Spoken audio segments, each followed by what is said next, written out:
So hello everyone, আপনার অবচেতন মনের শক্তি এই বইটি থেকে আমি কটি লেসন আপনাদের সাথে শেয়ার করছি।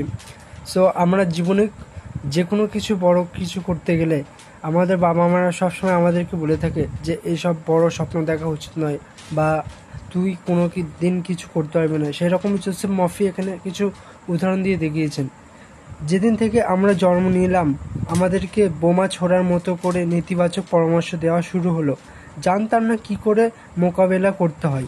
আমার অবচেতন মন এইগুলোকে গ্রহণ করে নেয় এবং সেগুলোকে নেয় আমি আমার অভিজ্ঞতা হিসাবে। এখানে কতগুলি নেতিবাচক পরামর্শ দেওয়া হলো, যেমন আমাদেরকে বলা হয় তুমি পারবে না, তোমার ফলাফল কখনোই ভালো হবে না, তুমি অবশ্যই করো না, তুমি অসফল হবে, তুমি একটা সুযোগও পেলে না, তোমার সবটাই ভুল, এটা ব্যবহারযোগ্য নয়, এটা তো নয় যা তুমি জান, কিন্তু তুমি কাকে জানো, পৃথিবী সর্বনাশের দিকে যাচ্ছে, এর কি দরকার, কারো পরোয়া নেই।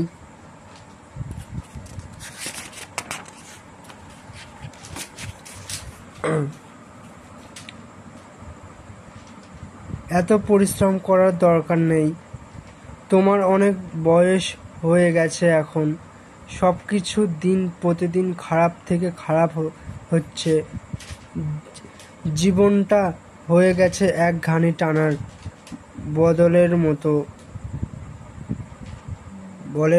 বলদের মতো, শুধু পাখির জন্যই ভালোবাসা, তুমি জিততে পারবে না, খেয়াল রেখো, তুমি একটা ভয়ানক রোগ ভুগবে, তুমি কাউকে বিশ্বাস করতে পারবে না।